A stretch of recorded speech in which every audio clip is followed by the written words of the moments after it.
ମେଘମାଳାରେ ଶୀଘ୍ର ଆଗମନ କରିବାକୁ ଯାଉଥିବା ପ୍ରଭୁ ଯୀଶୁଖ୍ରୀଷ୍ଟଙ୍କ ପବିତ୍ର ବହୁମୂଲ୍ୟ ନାମରେ ନିର୍ମଳ ଖରା ୟୁଟ୍ୟୁବ୍ ଚ୍ୟାନେଲରେ ଆପଣ ସମସ୍ତଙ୍କୁ ସ୍ୱାଗତ କରେ। ପ୍ରତିଦିନ ପ୍ରତି ପ୍ରଭାତ ଆମମାନେ ନିର୍ମଳ ଖରା ୟୁଟ୍ୟୁବ୍ ଚ୍ୟାନେଲ ମାଧ୍ୟମରେ ନୂଆ ନୂଆ ପ୍ରସଙ୍ଗରେ ପ୍ରଭୁଙ୍କର ବାକ୍ୟ ଶୁଣିବାର ଅପୂର୍ବ ସୁଯୋଗ ଆମେ ପାଉଛୁ। ପରମେଶ୍ୱର ପ୍ରତି ପ୍ରଭାତରେ ତାଙ୍କର ପବିତ୍ର ବାକ୍ୟ ଦ୍ୱାରା ସେ ଆମମାନଙ୍କ ସହିତ କଥାବାର୍ତ୍ତା ହେଉଛନ୍ତି। ସେଥିପାଇଁ ସ୍ୱର୍ଗର ପରମେଶ୍ୱରଙ୍କୁ ହୃଦୟ ସହିତ ଧନ୍ୟବାଦ ଦିଏ। ତାହା ସହିତ ଆପଣ ସମସ୍ତଙ୍କୁ ମଧ୍ୟ ଧନ୍ୟବାଦ ଦିଏ, କାରଣ ଆପଣମାନେ ନିୟମିତ ଏହି ଚ୍ୟାନେଲ ଦ୍ୱାରା ପ୍ରସାରିତ ହେଉଥିବା କାର୍ଯ୍ୟକ୍ରମ ଗୁଡ଼ିକକୁ ଦେଖୁଛନ୍ତି।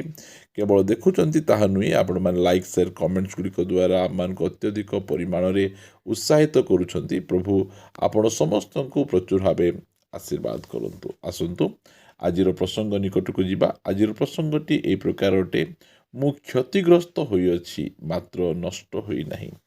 ମୁଁ କ୍ଷତିଗ୍ରସ୍ତ ହୋଇଅଛି ମାତ୍ର ନଷ୍ଟ ହୋଇନାହିଁ। ଏହି ପ୍ରସଙ୍ଗରେ ଆମେ ପ୍ରଭୁଙ୍କର ବାକ୍ୟ ଆମେ ଶୁଣିବା। ପ୍ରିୟମାନେ, ବାଇବଲ କହେ ଧାର୍ମିକ ବ୍ୟକ୍ତି 7 ଥର ପଡ଼ିଲେ ହିଁ ସେ ଉଠେ। ଧାର୍ମିକର ବିପଦ ଅନେକ, ମାତ୍ର ସଦାପ୍ରଭୁ ସେ ସବୁରୁ ତାହାକୁ ଉଦ୍ଧାର କରନ୍ତି, ରକ୍ଷା କରନ୍ତି। ଆମମାନଙ୍କ ଜୀବନ ଯାତ୍ରାରେ ଆମକୁ ବିଭିନ୍ନ ପ୍ରକାର ବିଷୟରେ କଷ୍ଟ, ବାଧା ଆଉ ଶୈତାନ ଆମମାନଙ୍କ ଜୀବନରେ କ୍ଷତି ଆମକୁ କରିଥାଏ। ମାତ୍ର ସେ ଆମକୁ କ୍ଷତି କରିପାରିବ, ମାତ୍ର ଆମକୁ ନଷ୍ଟ କରିପାରିବ ନାହିଁ। ଆମକୁ ବିଭିନ୍ନ ପ୍ରକାର ଆମମାନଙ୍କ ଶାରୀରିକ ଭାବରେ ଆମକୁ କ୍ଷତି କରିପାରେ, ଆର୍ଥିକ ଭାବରେ ଆମକୁ କ୍ଷତି କରିପାରେ, ମାନସିକ ଭାବରେ ଆମକୁ କ୍ଷତି କରିପାରେ। ସେ ଆମକୁ କ୍ଷତି କରିପାରିବ, ମାତ୍ର ସେ ଆମକୁ ନଷ୍ଟ କରିପାରିବ ନାହିଁ।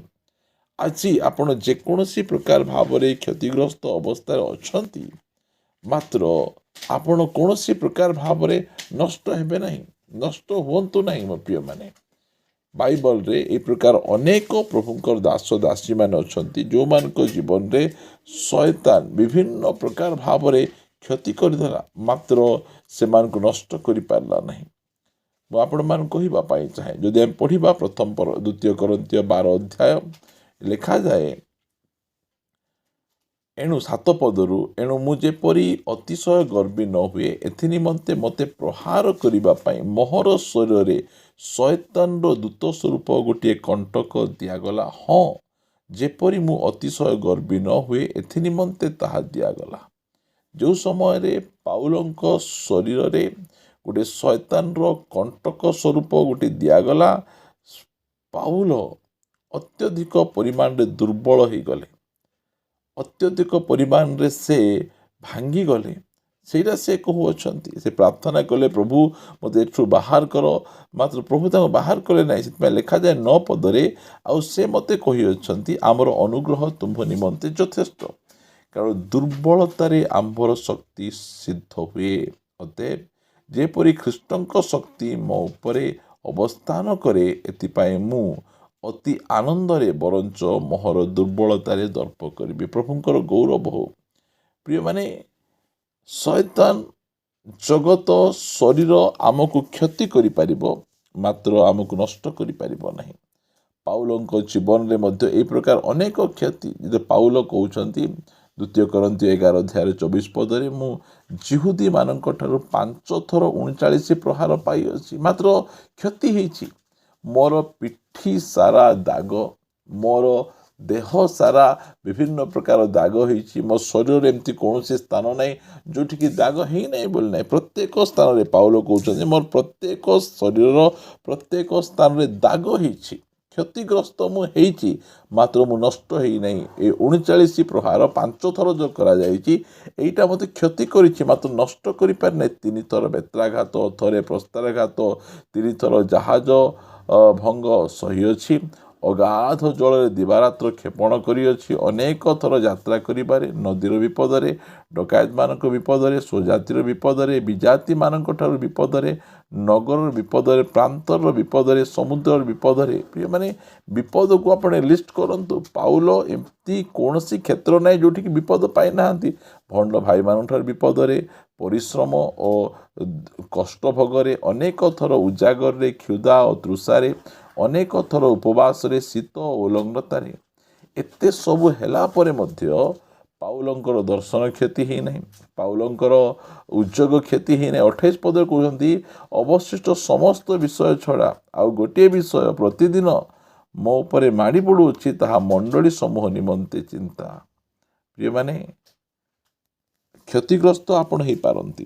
ବିଭିନ୍ନ ପ୍ରକାର ଭାବରେ ଆପଣଙ୍କୁ କ୍ଷତି କରାଯାଇପାରେ, ମାତ୍ର ଆପଣ ନଷ୍ଟ ହେଇପାରିବେ ନାହିଁ। ପରମେଶ୍ୱର ଆପଣଙ୍କୁ ନଷ୍ଟ ହେବା ପାଇଁ ଦେବେ ନାହିଁ। ପରମେଶ୍ୱର ଆପଣଙ୍କୁ ତୋଳି ଧରିବେ। ଆଜି ଆପଣ ଯେକୌଣସି ପ୍ରକାର କ୍ଷତିଗ୍ରସ୍ତ ଅବସ୍ଥାରେ ଯାଉଛନ୍ତି, ପାଉଲଙ୍କ ସଦୃଶ୍ୟ ହେଉ କି ଆଇବଙ୍କ ସଦୃଶ୍ୟ ହେଉ, ଯେକୌଣସି ପ୍ରକାର ଭାବରେ ଆପଣ କ୍ଷତିଗ୍ରସ୍ତ ଅବସ୍ଥାରେ ଯାଉଛନ୍ତି, ଭାଙ୍ଗି ପଡ଼ନ୍ତୁ ନାହିଁ। ଆଇବଙ୍କ ଜୀବନରେ ଏତେ ବଡ଼ କ୍ଷତି, ଉଷ ଦେଶର ସବୁଠୁ ବଡ଼ ଧନୀ, ଉଷ ଦେଶର ସବୁଠୁ ବଡ଼ ଦରିଦ୍ର ହେଇଗଲେ।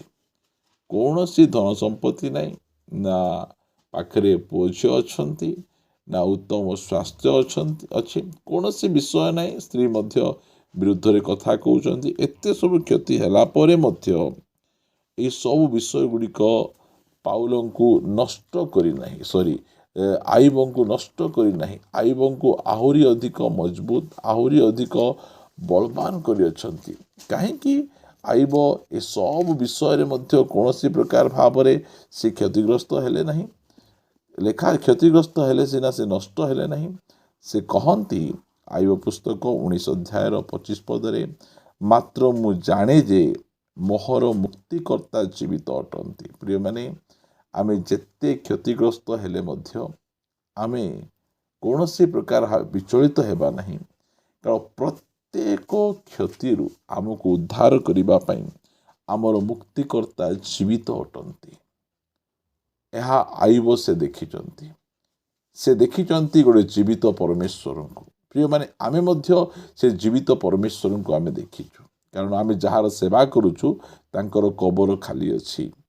ଆମକୁ ସାହାଯ୍ୟ କରିବା ପାଇଁ, ଆମକୁ ଉପକାର କରିବା ପାଇଁ, ଆମର ଯତ୍ନ ନେବା ପାଇଁ ଆମମାନଙ୍କ ପରମେଶ୍ୱର ମୃତ୍ୟୁକୁ ପରାଜୟ କରି ସେ ଉଠି ଅଛନ୍ତି।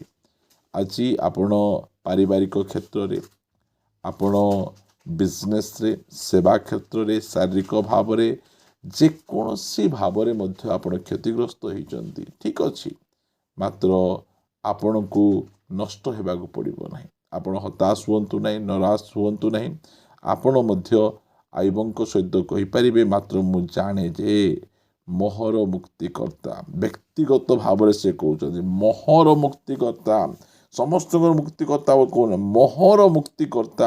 ମୋର ରୋଗରୁ, ମୋର ସମସ୍ୟାରୁ, ମୋର ଅଭାବରୁ, ମୋର ଯେକୌଣସି ପ୍ରକାର ପରିସ୍ଥିତି ଅଛି, ସେଇ ମୋହର ମୁକ୍ତିକର୍ତ୍ତା, ମୋତେ ଉଦ୍ଧାର କରିବା ପରମେଶ୍ୱର ସେ ଜୀବିତ ଅଟନ୍ତି ଓ ଶେଷରେ ସେ ପୃଥିବୀ ଉପରେ ଠିଆ ହେବେ। ପ୍ରିୟମାନେ, ଆମେ ଗୋଟେ ଜୀବିତ ପରମେଶ୍ୱରଙ୍କ ସେବା କରୁଛୁ, ଆଉ ଆମମାନଙ୍କ ସେ ଜୀବିତ ଉଦ୍ଧାରକର୍ତ୍ତା। ଜୀବନରେ ଏ ପ୍ରକାର କୌଣସି ସମସ୍ୟା ନାହିଁ ଯେଉଁ ସମସ୍ୟାରୁ ସେ ଉଦ୍ଧାର କରିପାରିବେ ନାହିଁ। 4 ଦିନର ସଢ଼ା ଗୋଟିଏ ଶରୀରକୁ ମଧ୍ୟ ସେ କବରରୁ ବାହାର କରିପାରିବେ।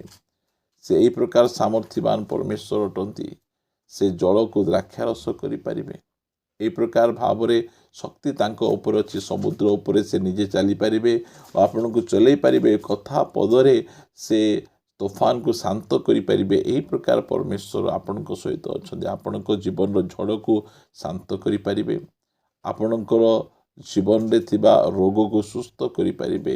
ଆପଣଙ୍କର ଜୀବନରେ ଥିବା ଅଭାବକୁ ସେ ପୂର୍ଣ୍ଣ କରିପାରିବେ। ଆପଣ କ୍ଷତିଗ୍ରସ୍ତ ହେଇପାରନ୍ତି, ମାତ୍ର ନଷ୍ଟ ହେବେ ନାହିଁ, କାରଣ ଆମର ମୁକ୍ତିକର୍ତ୍ତା ଜୀବିତ ଅଟନ୍ତି। ଆସନ୍ତୁ ପ୍ରାର୍ଥନା କରିବା। ସ୍ୱର୍ଗୀୟ ପିତା, ତୁମ ନାମର ଧନ୍ୟବାଦ ଉପରେ ଧନ୍ୟବାଦ, ଧନ୍ୟବାଦ ଉପରେ ଧନ୍ୟବାଦ ହେଉ, କାରଣ ତୁମେ ସେଥିପାଇଁ ଯୋଗ୍ୟ ଅଟ। ଆଉ ପ୍ରଭୁ, ତୁମେ ଆମମାନଙ୍କୁ ଉଦ୍ଧାର ରକ୍ଷା କରିବା ପରମେଶ୍ୱର ତୁମେ ଅଟ। ଆମମାନଙ୍କ ଜୀବନଯାତ୍ରାରେ ବିଭିନ୍ନ ସମୟରେ ଆମେ ବିଭିନ୍ନ ସ୍ଥାନମାନଙ୍କରେ ଆମେ କ୍ଷତି ସହ୍ୟ କରୁ। ବିଜନେସ୍ରେ କ୍ଷତି, ସମ୍ପର୍କରେ କ୍ଷତି, ଶାରୀରିକ ଭାବରେ କ୍ଷତି, ମାତ୍ର କୌଣସି କ୍ଷତି ଆମକୁ ନଷ୍ଟ କରିପାରିବ ନାହିଁ, କାରଣ ତୁମେ ଆମର ମୁକ୍ତିକର୍ତ୍ତା, ତୁମେ ଜୀବିତ ଅଟ। ସେଥିପାଇଁ ମୁଁ ତୁମକୁ ଧନ୍ୟବାଦ ଦିଏ, ପ୍ରଶଂସା କରେ। ଯେଉଁମାନେ ଏହି ପ୍ରକାର ପରିସ୍ଥିତି ମଧ୍ୟରେ ଯାଉଛନ୍ତି, ଦୟାକରି ସେମାନଙ୍କୁ ସମ୍ଭାଳି ଗୌରବ ପାଅ। ପ୍ରାର୍ଥନା ଶୁଣିଛ, ଧନ୍ୟବାଦ। ପ୍ରାର୍ଥନା ପ୍ରିୟ ପ୍ରଭୁ ଯୀଶୁଙ୍କ ନାମରେ ମାଗୁଅଛୁ, ଆମିନ୍, ଆମିନ୍। ପ୍ରେଜ୍ ଦ ଲର୍ଡ। ପ୍ରଭୁ ଆପଣ ସମସ୍ତଙ୍କୁ ପ୍ରଚୁର ଭାବେ ଆଶୀର୍ବାଦ କରନ୍ତୁ। ପ୍ରଭୁ ଯଦି ଅନୁଗ୍ରହ କରନ୍ତି, ଦୟା କରନ୍ତି, ତାହେଲେ ଆମମାନେ ଆସନ୍ତା ଅଧ୍ୟାୟରେ ଗୋଟେ ନୂଆ ପ୍ରସଙ୍ଗରେ ପରସ୍ପର ସହିତ ସାକ୍ଷାତ କରିବା ରହିବା। ନମସ୍କାର। Praise the Lord. God bless you.